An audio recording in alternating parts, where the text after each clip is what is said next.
It's the full story of life in 4 minutes. The entirety of humanity in the palm of your hand, crushed into one sentence. Listen, it's intense, right? God, our sin, paying everyone life. The greatest story ever told that's hardly ever told. God. Yes? God. The maker and giver of life, and by life I mean any and all matter or substance, seen and unseen, what can and can't be touched, thoughts, image, emotions, love, atom, and oceans, God.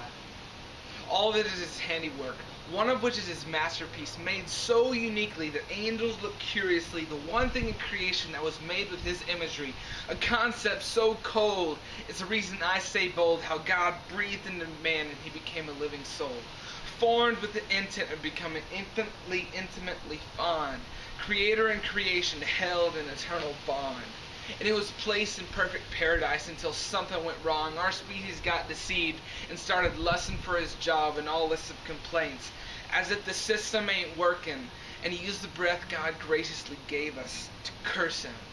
And that sin seed spread through our soul's genome, and by nature of your nature, your species participated in mutiny. Our sin. Its nature inherited. Black in the human heart, it was over before it started. The seed from day one and led away by our own lust. There's not a religion in the world that doesn't agree that there's something wrong with us. But the question is, what is it? And how do we fix it? Are we eternally separated from a God who may or may not have existed?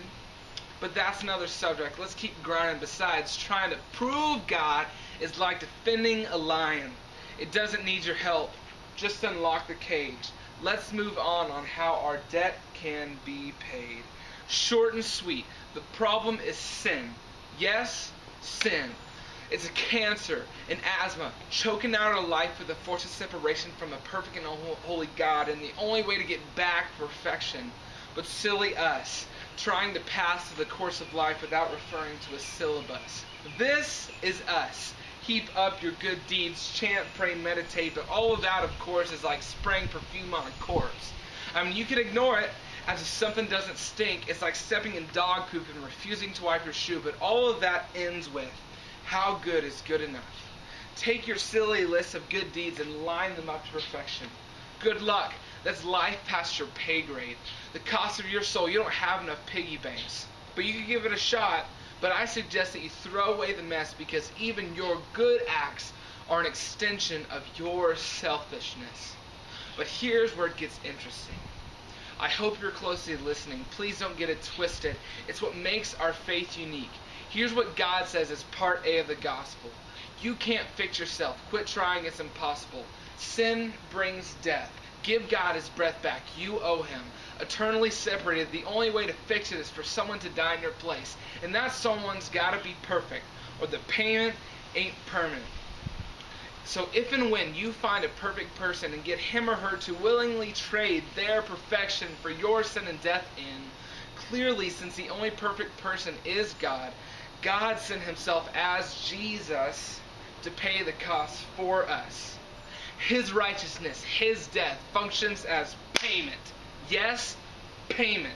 Wrote a check with His life, and at the resurrection we are cheered, because that means the check cleared.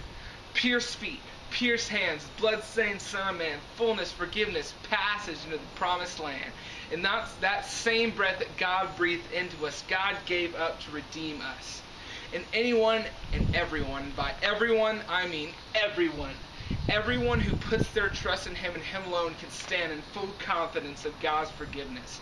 And here's what the promise is, that you are guaranteed full access to return to perfect unity by simply believing in Christ and Christ alone.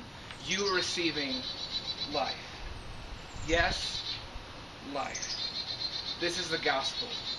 God, our sin, paying everyone.